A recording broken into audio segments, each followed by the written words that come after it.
여러분 안녕하세요. 혹시 볼륨을 조금만 줄여주실 수 있나요? 조금만 줄여주세요. 이 정도면 저는 괜찮은 것 같습니다. 여러분 한 주간 잘 지내셨나요? 네, 별일 없으셨죠? 네, 다행이네요. 전 별일이 있었는데 뭐 별건 아니었고요. 네, 차 사고가 한번 났었습니다. 네, 네, 제가 가해자 쪽이어가지고 네, 밤에 잠이 안 오더라고요. 네, 아, 근데 그것도 지나고 나니까 그냥 감사했습니다. 예. 그, 그 피해 당하신 분이 이렇게 별로 다치지 않아서 감사하고 또 감사했습니다. 네. 여러분 이번 이제 우리 지난주에 야외 예배 했었잖아요. 그리고 이제 지난주 해가지고 저희가 종려주일, 부활주일을 지나서 이제 다시 또 한 사람의 인물을 또 살펴보도록 하겠습니다. 우리 지난번에는 처음에 우리가 연초에 맨 처음 살펴봤던 인물이 누구였죠? 요나였습니다. 그 다음이 누구였습니까? 욥. 이번에는 모세입니다. 모세. 많이 들어봤는데 그 안에서 새롭게 발견하는 은혜가 있길 소망합니다. 우리 함께 말씀 살펴보겠습니다. 출애굽기 1장. 좀 길어요, 오늘. 15절부터 22절 그리고 2장 1절부터 10절까지입니다. 와우. 우리 한 절씩 교독하도록 하겠습니다. 왜 웃으시죠? 네, 한 절씩 교독하도록 하겠습니다. 제가 먼저 읽겠습니다. 애굽 왕이 히브리 산파 시브라라는 사람과 부하라는 사람에게 말하여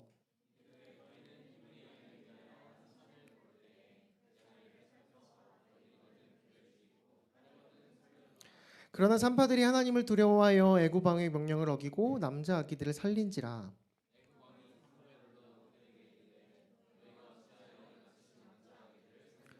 산파가 바로에게 대답하되 히브리 여인은 애굽 여인과 같지 아니하고 건장하여 산파가 그들에게 이르기 전에 해산하였나이다 하매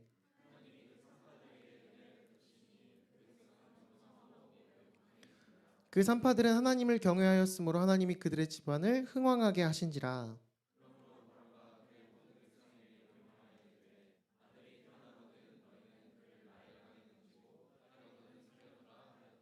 이 장입니다. 레위 가족 중 한 사람이 가서 레위 여자에게 장가들어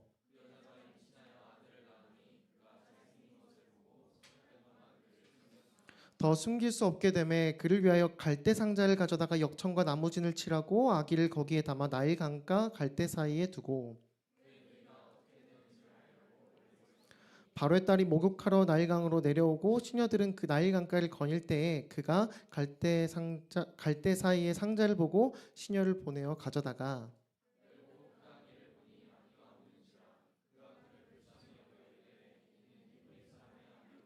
그의 누이가 바로의 딸에게 이르되 내가 가서 당신을 위하여 히브리 여인 중에 유모를 불러다가 이 아기에게 젖을 먹이게 하리이까.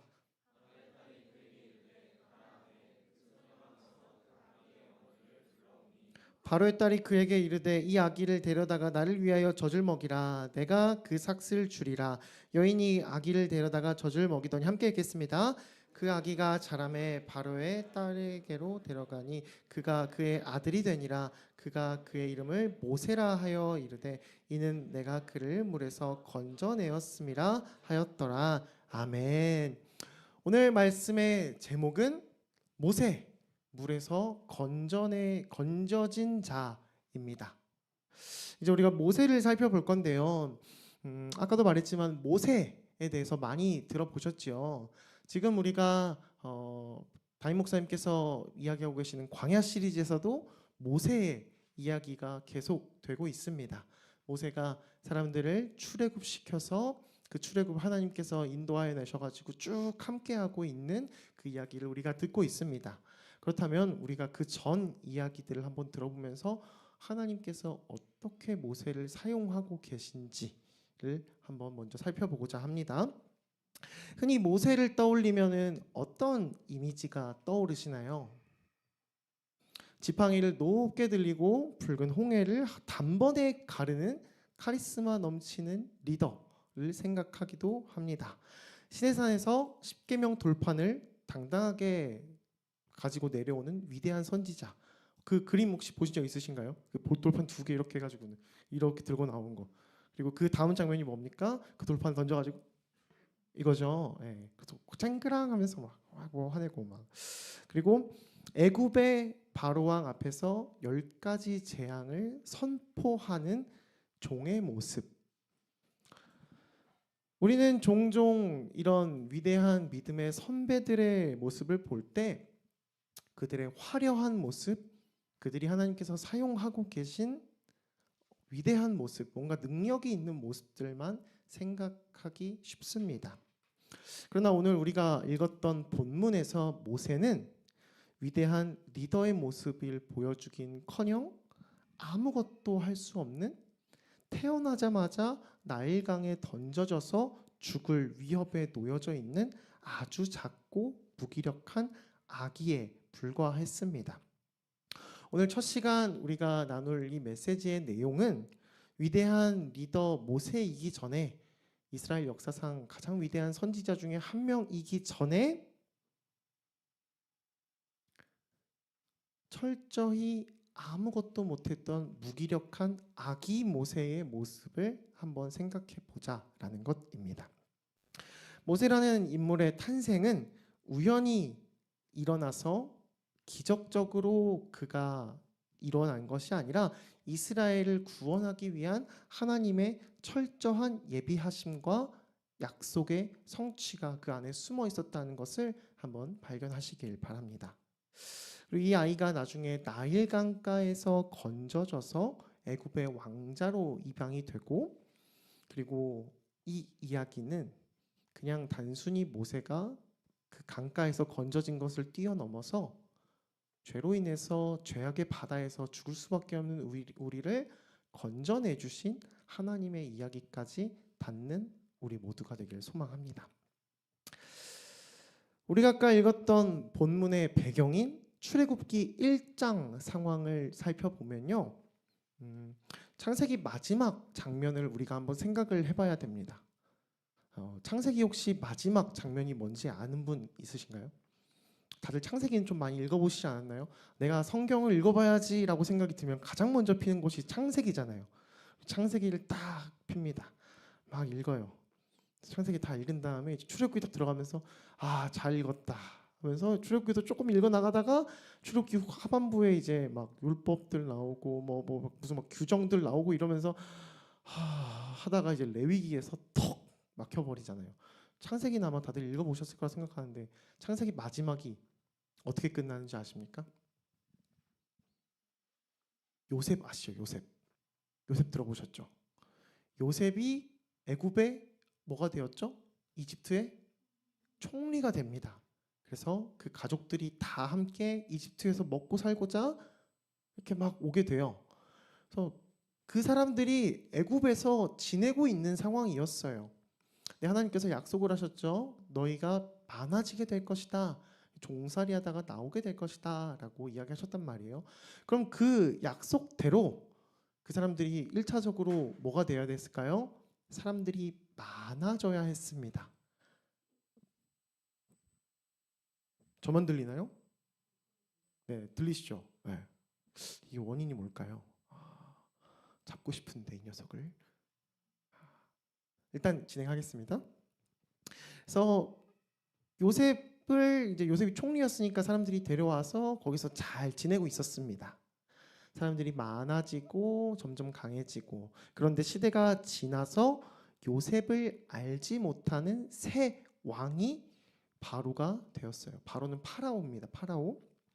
정권이 바뀌고 시대가 변하면서 이스라엘의 평화가 완전히 산산조각이 나버렸어요. 사람들이 그 바로와 신하들이 어떤 말을 하기 시작했냐면, 이스라엘 백성들이 많아져서 우리를 위협할까 두려우니까 이 사람들을 대상으로 우리가 노역을 시키자라고 이야기를 합니다. 그래서 그들은 노예가 되었고요.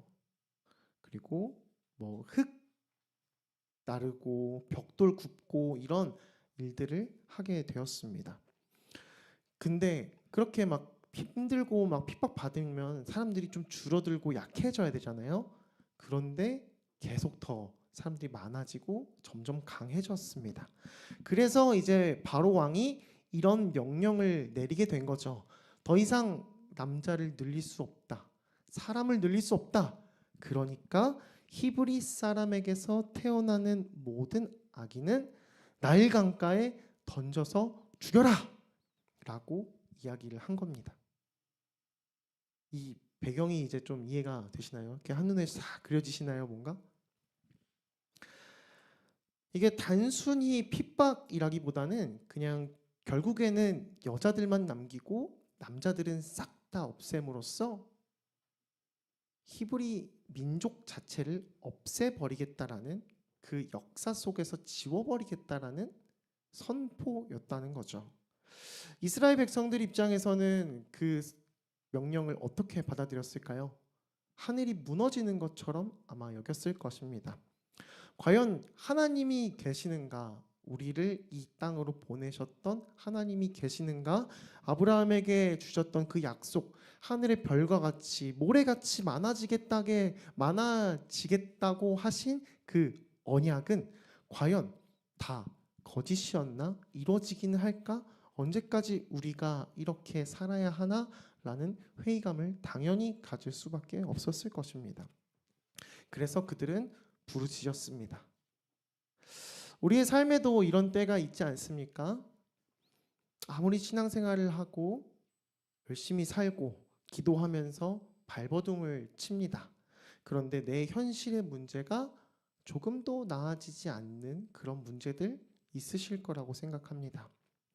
세상의 거대한 시스템, 냉혹한 취업시장의 문턱, 좁혀지지 않는 경제적인 격차, 잘 사는 사람은 더 잘 사는 것 같고 못 사는 사람은 더 못 사는 것 같은 그런 격차들, 이 사회를 보고 있으면 숨이 턱턱 막혀오는 그런 무기력감이 우리에게 찾아오곤 합니다.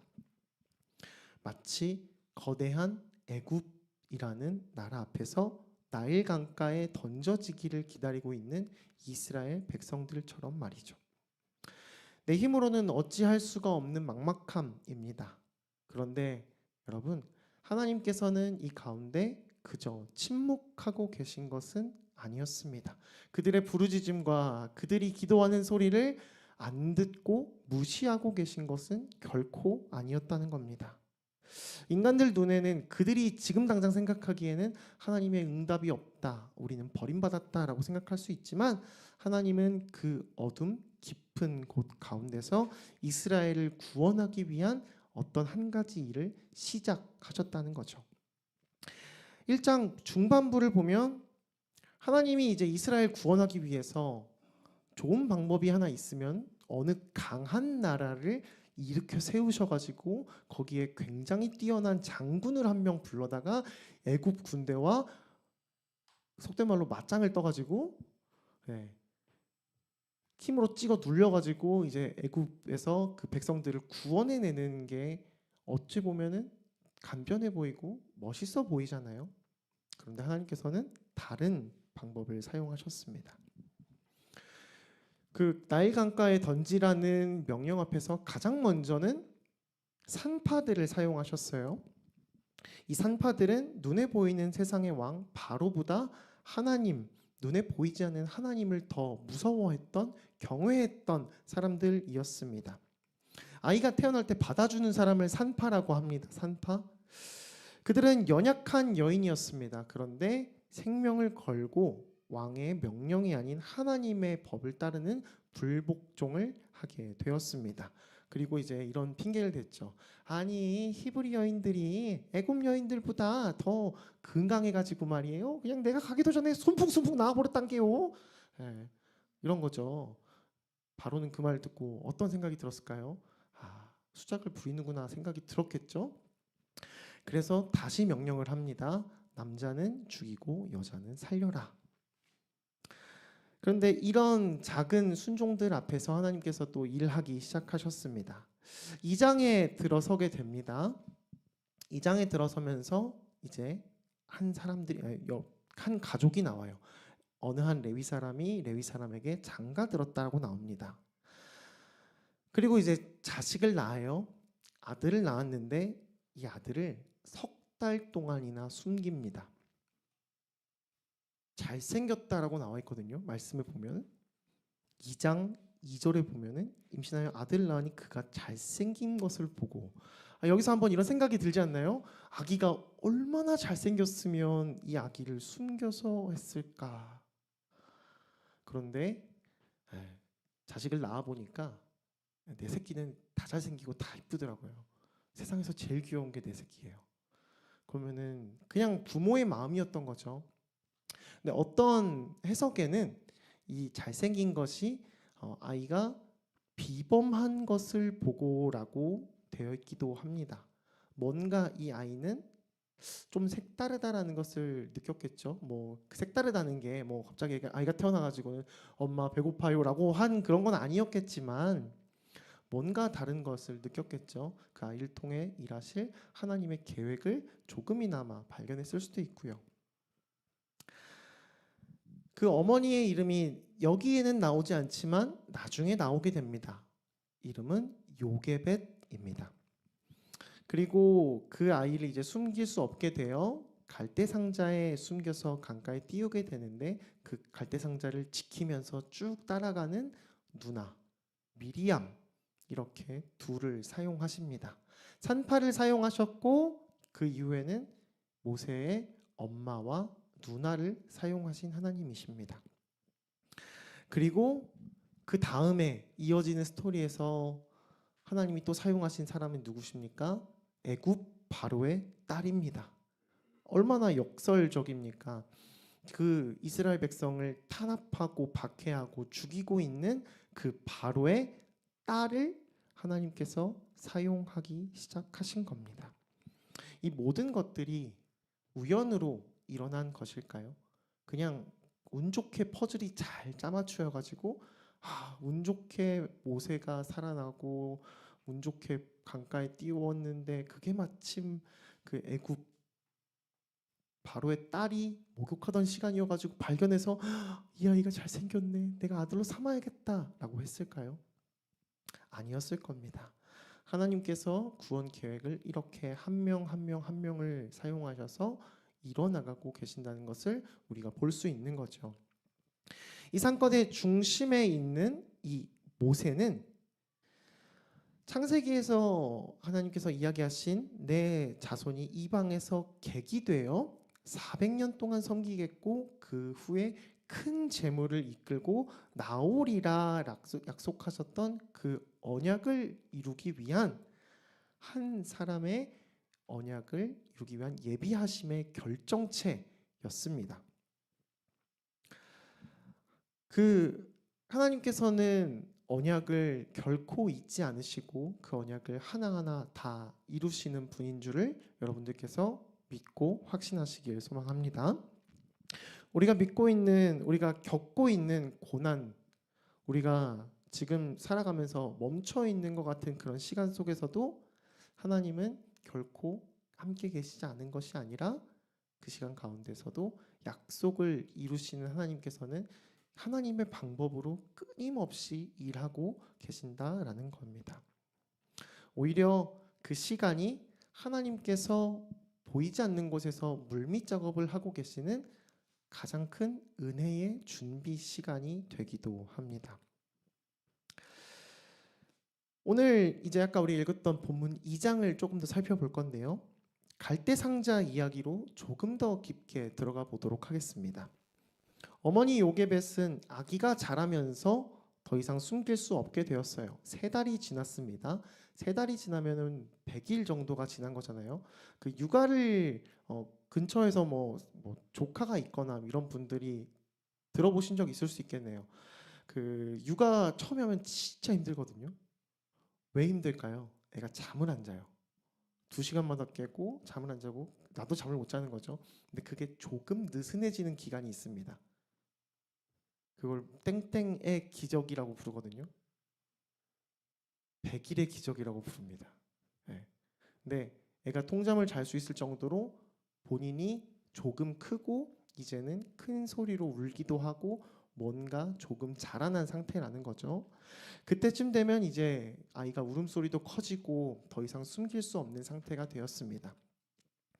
그래서 어머니 요게벳은 갈대를 가지고 와서 상자를 만들어요. 그리고 그 안에 물이 들어가지 않도록 역청과 나무 진을 칠합니다.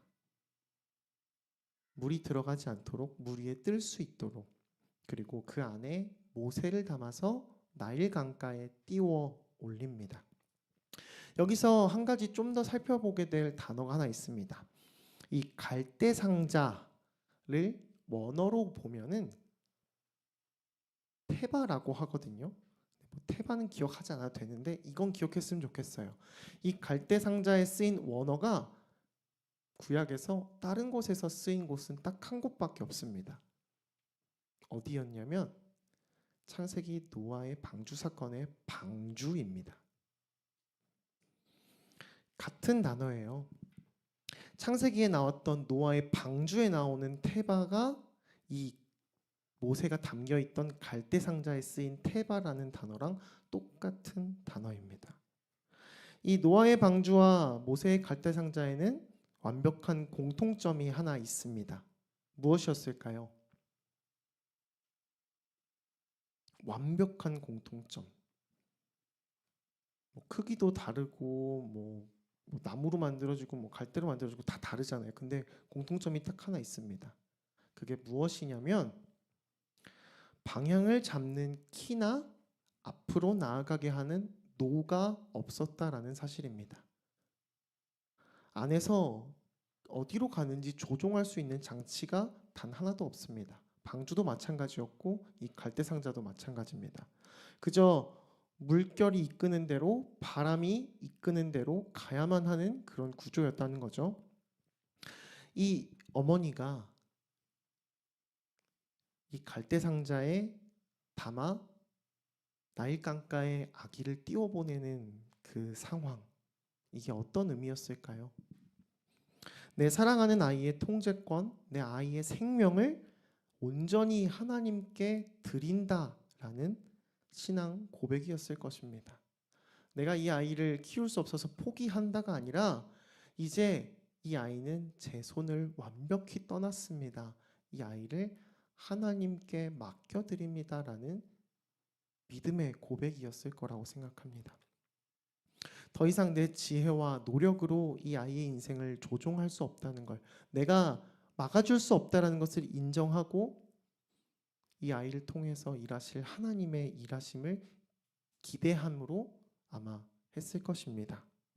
어떤 마음이었을까요? 이 설교를 준비하면서 찬양 하나가 떠올랐습니다.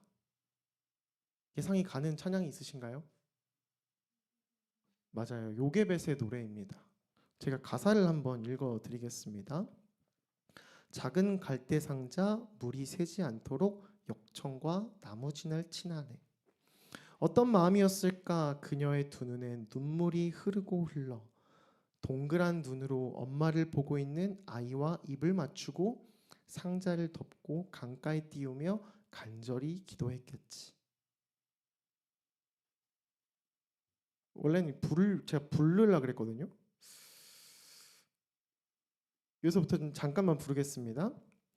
정처 없이 강물에 흔들흔들 흘러가는 흘러내려가는 그 상자를 보며 눈을 감아도 보이는 아이와 눈을 맞추며 주저앉아 눈물을 흘렸겠지.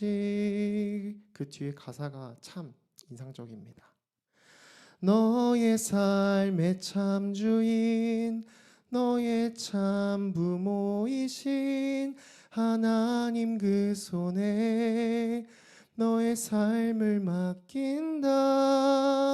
너의 삶의 참 주인, 너를 이끄시는 주 하나님 그 손에 너의 삶을 드린다. 여러분, 이 상자가 띄워진 나일강은 히브리 남자아이들이 수없이 죽은 절망의 강이자 죽음의 강이었습니다. 그리고 그 죽음의 강물 위에 키도 없고 노도 없는 작은 방주 하나가 띄워진 상황입니다.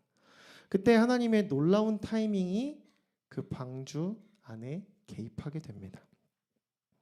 애굽의 공주가 목욕을 하러 나일강에 나왔는데 그 상자를 발견합니다. 뚜껑을 열어보니까 아기가 울고 있습니다. 공주는 히브리 아기인 줄 분명히 알았음에도 불구하고 마음속에 불쌍히 여기는 긍휼한 마음이 피어올라서 아이를 살려줍니다. 분명히 아버지가 했던 명령에 대해서 알고 있었을 거예요. 이 아이가 왜 여기에 오게 되었는지 알고 있었을 겁니다. 그리고는 갑자기 우연이라고 생각하기에 뭔가 애매한 한 사람이 갑자기 튀어나와가지고는 공주님, 제가 이 아기를 위해서 유모를 구해다 드리면 안 될까요? 라고 이야기를 합니다. 공주는 무슨 생각이었을까요? 아, 이 아이가 이 아기의 가족이겠구나라고 아마 생각을 하지 않았을까요? 공주가 그렇게 그냥 우와 아기다 그러지 않았을 거라 생각합니다. 아기가 갈대상자에 있는데 그거를 아무도 지켜보지 않았을 거라고 아마 생각하지 않았을 거예요. 그리고 때마침 와서 이 아기를 위하여 유모를 구해다 드리면 안 될까요? 이 모든 상황을 종합해 봤을 때 딱 생각이 나지 않겠어요? 그러면 이 어린 여자아이는 이 아기의 가족일 거고 이 아이가 데려오는 유모가 진짜 이 아이의 엄마일 것이다라는 것을 아마 그 공주는 알았을 겁니다. 몰랐을 수도 있지만 바로의 딸이라면 아마 알지 않았을까라는 생각이 드네요. 그래서 지혜로운 누이 미리암의 기지와 친어머니 요게벳의 품으로 돌아가게 된 모세는 이제 히브리인으로서 생명을 유지하면서 신앙 교육을 받게 됩니다. 그리고 자라나서 약속대로 공주가 입양을 하게 되고 당대 최고의 권력의 중심부였던 왕궁의 왕자로 들어가게 된 것입니다. 얼마나 놀라운 일입니까? 근데 이 공주가 이때 이 아이의 이름을 짓습니다. 원래 이름이 무엇인지는 알 수 없지만 이 아이의 이름을 짓습니다. 출애굽기 2장 10절입니다. 그가 그의 이름을 모세라 하여 이르되 이는 내가 그를 물에서 건져내었음이라 하였더라. 모세, 그 이름의 뜻 자체가 물에서 건져내진 사람이라는 뜻입니다. 당연히 나일강에서 수많은 다른 아이들처럼 목숨을 잃어야 할 운명이었지만 은혜로 말미암아 하나님의 선택하심으로 말미암아 그 아기는 물에서 건져내지고 노예의 신분으로 그냥 단순히 목숨만 부지한 게 아니라 신분 자체가 노예에서 왕자로 바뀌게 된 것입니다. 그게 바로 모세라는 이 사람의 이름이 가진 뜻입니다. 여러분, 이 갈대상자 이야기는 단순히 모세라는 위대한 사람의 그 이야기에 서론에 해당하는 이야기가 아닙니다. 이 모세 이야기는 우리 한 사람 한 사람의 이야기입니다. 우리를 향한 하나님의 구원 역사, 십자가 복음의 이야기가 이 안에 숨어져 있는 겁니다. 우리의 영적인 상태를 한번 돌아보십시오. 우리는 모두 그 갈대상자 안에서 나일강에 빠져서 죽을 수밖에 없는 사람들이었을 것입니다. 아무런 능력이 없이 그저 나에게 죽음이 다가오기만을 기다리고 있는, 내가 아무것도 조정할 수가 없는, 방향을 잡을 수도 없고 앞으로 나아갈 수도 없는 그런 곳 안에 있었던 사람이라는 겁니다.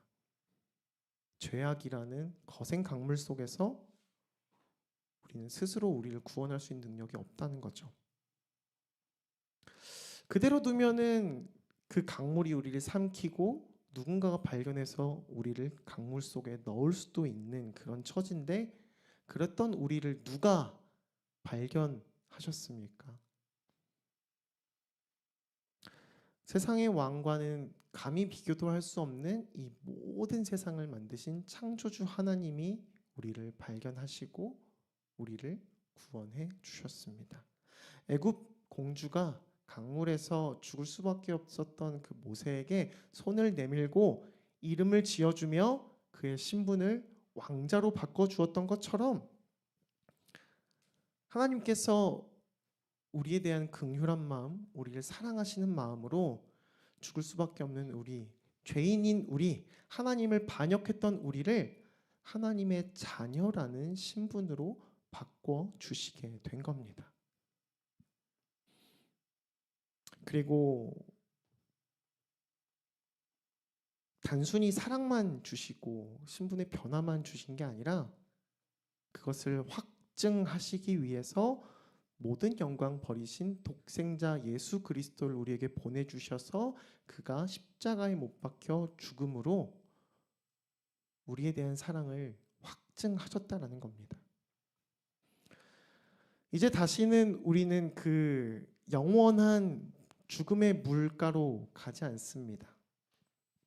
이제 그 방주를 인도하시는 분이, 우리가 타고 있었던 그 방주를 완벽하게 인도하시는 분이 하나님이시라는 것을 우리는 알게 되었기 때문이죠.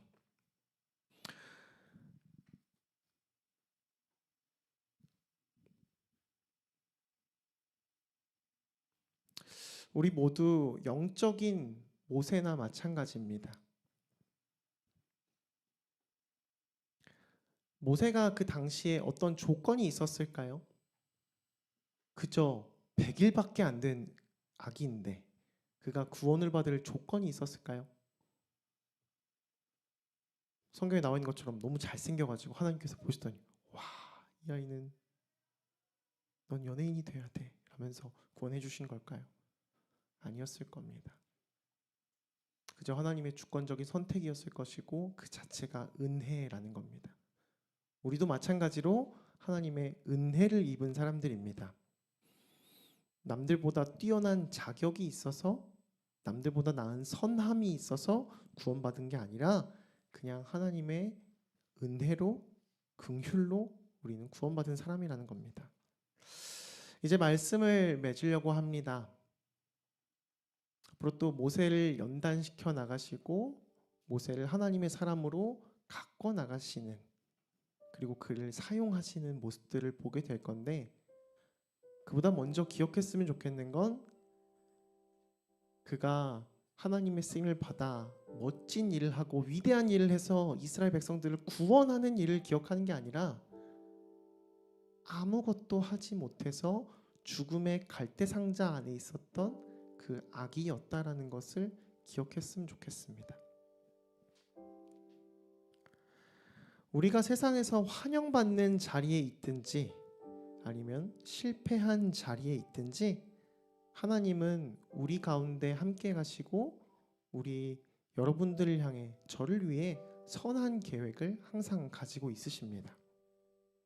지금 내 모습이 마치 아기와 같이 아무것도 이룬 게 없고 아무것도 보여줄 게 없이 초라한 모습이라고 할지라도 그냥 우리는 세상에 던져져 있는 사람들이 아니라 하나님께서 우리를 향한 뜻을 계속해서 인도해 나가시는 중이라는 것을 꼭 기억하셨으면 좋겠습니다. 나를 향한 그분의 예비하심, 계획하심을 신뢰하십시오. 모세에게만 해당하는 내용이 아닙니다. 우리 한 사람 한 사람에게 해당되는 내용입니다.